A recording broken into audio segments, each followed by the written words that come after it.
सुर में खेसारी ये स्टाइल में और मदद के मिजाज खुश कही दो रानी तारी बता रहे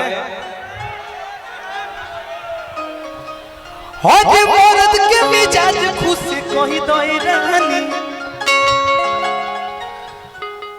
और झूठ नहीं हम तो से सच कहतानी और वीडियो बनाई हम अपना मोबाइल में जी अपना मोबाइल में और नाचो है बोलम एक बार थपड़ी बजा के भैया और नाचो है बोलम के शादी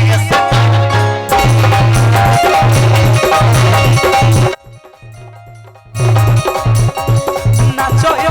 बोलम के शादी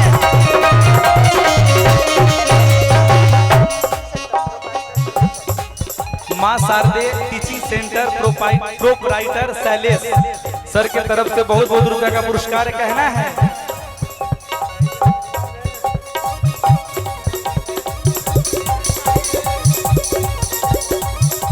मोरत के मिजाज खुश कोई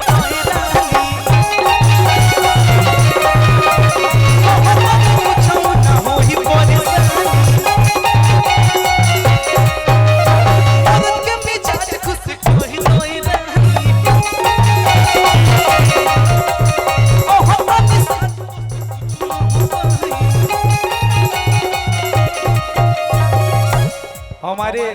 बहुत ही अच्छे प्यारे मित्र राहुल भाई के तरफ से लाखों लाख रुपए का पुरस्कार एक बार के लिए जोरदार ताली बजा के आप लोग स्वागत कीजिए। कहना है हर वीडियो बनाई हम अपना मोबाइल में जी अपना मोबाइल में हर नाचो है बलमुआ नाचो है बलमुआ के शादी स्टाइल में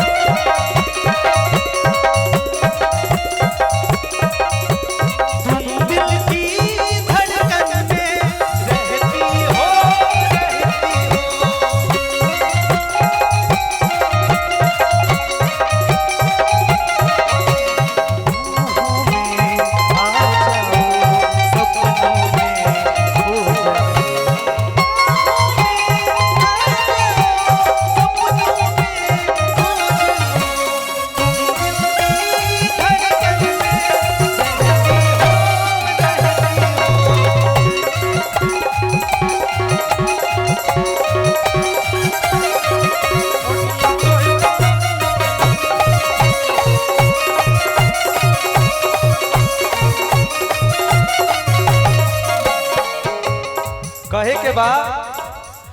कौन फेरा में डालत बाड़ू कहिया के बदला निकालत बाड़ू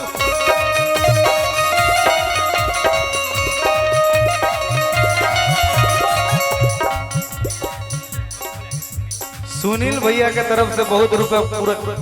रुपया का पुरस्कार बा। हमारे कान्हा फर्नीचर कंपनी के जो ऑनर हैं चुनचुन जी, बड़ा नाम बढ़िया बा भैया के चुनचुन जी,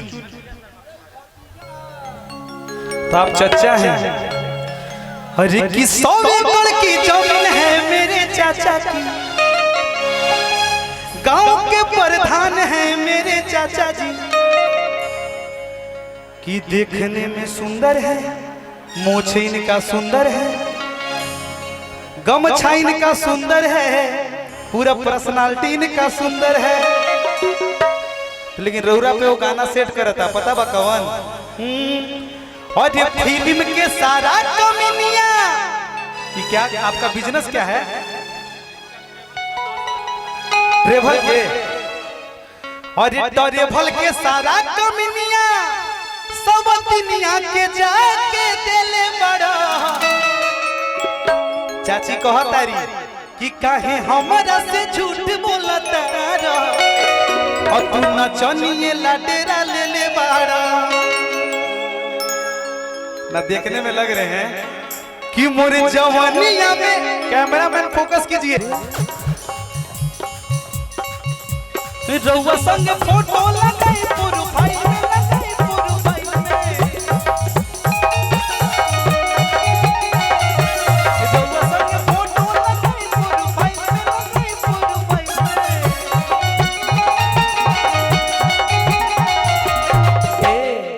अरे नचए बलमुआ। एगो बड़ा वायरल होता भी कि खेसारी लाल कैसे नाचते हैं। टेंगे टेंगे आओ आओ आओ आओ। अरे आओ यार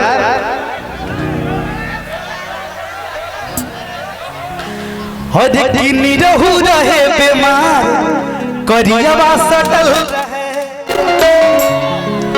किसी पूरा एरिया के सिंगार तोहरा में चचा अरे रेखावा रहे बीमार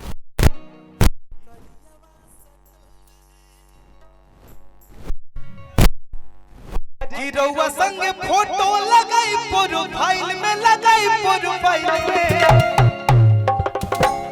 हरे नचए बलमुआ नचए बलमुआ के सारी स्टाइल में